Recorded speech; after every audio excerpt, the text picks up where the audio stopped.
Hey friends, வணக்கம் and welcome back to Yummy Chilli. இன்னைக்கு முருங்கை கீரை பொரியல். முருங்கை கீரையோட சத்து குறையாம அதோட கலர் மாறாம கீரை பிடிக்காதவங்க கூட லைக் பண்ணி சாப்பிடுற அளவுக்கு நல்ல டேஸ்டியான முருங்கை கீரை பொரியல் எப்படி செய்யறதுன்னு பார்க்கலாம்.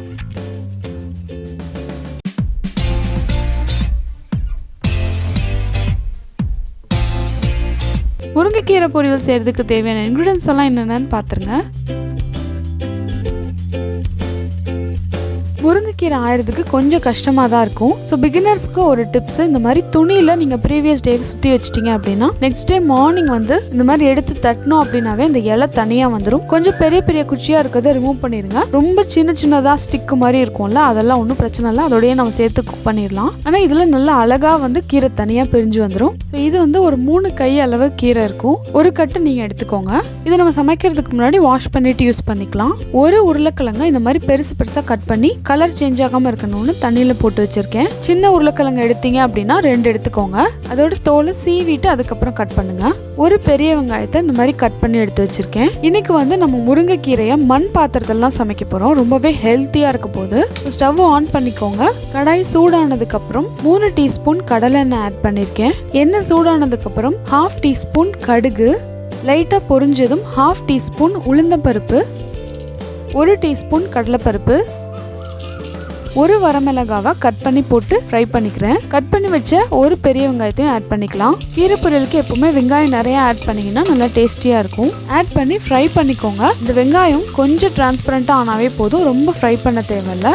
இப்போ நம்ம கட் பண்ணி வச்சிருந்த அந்த உருளைக்கிழங்கையும் ஆட் பண்ணிக்கலாம். நீங்கள் தனியாக உருளைக்கிழங்கை வேக வச்சு அதுக்கப்புறம் இதில் ஆட் பண்ணுறதுனாலும் பண்ணலாம். இல்லை இந்த மாதிரி கட் பண்ணிட்டு இதுலேயே நம்ம வேக வைக்கவும் செய்யலாம். இதில் 1/2 டீஸ்பூன் மஞ்சத்தூள் ஆட் பண்ணியிருக்கேன். 1 டீஸ்பூன் சாம்பார் தூள் ஆட் பண்ணிக்கோங்க. நல்லா மிக்ஸ் பண்ணி விட்டுருங்க. கீரையிலலாம் நம்ம மஞ்சத்தூள் ஆட் பண்ணோம் அப்படின்னா அதோட கலர் சேஞ்ச் ஆகாமல் இருக்கும். ஒன்று கீரை ஆட் பண்ணுறப்ப பண்ணுங்க, இல்லைன்னா அதுக்கு முன்னாடியே நம்ம மஞ்சத்தூள் ஆட் பண்ணியும் செய்யலாம். இப்போ இதுக்கு தேவையான அளவு கல்லுப்பு ஆட் பண்ணிக்கலாம். மிக்ஸ் பண்ணிட்டு தண்ணி ஆட் பண்ணி இதை வேக வச்சிடலாம். மூடி வச்சு வேக வச்சோம்னா ஒரு 10 நிமிஷத்துலேயே வெந்துடும். நான் ஹை ஃப்ளேமில் தான் வச்சு வேக வச்சேன். ஸோ 10 நிமிஷத்துக்கு அப்புறம் பார்த்தீங்கன்னா நல்லா இந்த உருளைக்கிழங்கு வெந்துருச்சு. ஸோ இந்த மாதிரி கட் பண்ணி பாருங்க. இப்போ இதில் இருக்க அந்த கொஞ்சம் தண்ணி இருக்கு இல்லையா, இதுலேயே நம்ம கீரையை வேக வச்சிடலாம். ஸோ நான் காமிச்ச அந்த கீரையை கழுவிட்டு அதை ஆட் பண்ணிக்கிறேன் தண்ணி இல்லாமல். கீரையை எடுத்ததுமே மூடி வச்சு வேக வைக்க கூடாது. 1 நிமிஷத்துக்கு ஓப்பன் குக்கிங்ல அதை வேக வைங்க. இந்த மாதிரி சாட்டே பண்ணிட்டு 1 நிமிஷம் கழிச்சு அதுக்கப்புறமா நம்ம மூடி வச்சு வேக வைக்கலாம். முருங்கைக்கீரையை ரொம்ப நேரம் குக் பண்ணக்கூடாது, அதுல இருக்க சத்துலாம் போயிடும். ஸோ அதோட சத்துலாம் போகக்கூடாதுன்னா 1 or 2 மினிட்ஸ் ஓப்பன் குக்கிங் பண்ணிட்டு அதுக்கப்புறம் ஒரு 5-10 நிமிஷத்துக்குள்ளேயே செக் பண்ணிக்கோங்க. எப்போ குக் ஆகுதோ உடனே ஆஃப் பண்ணிருங்க ஸ்டவ்வை. இப்போ இதை மூடி வச்சு வேக வச்சுக்கலாம்.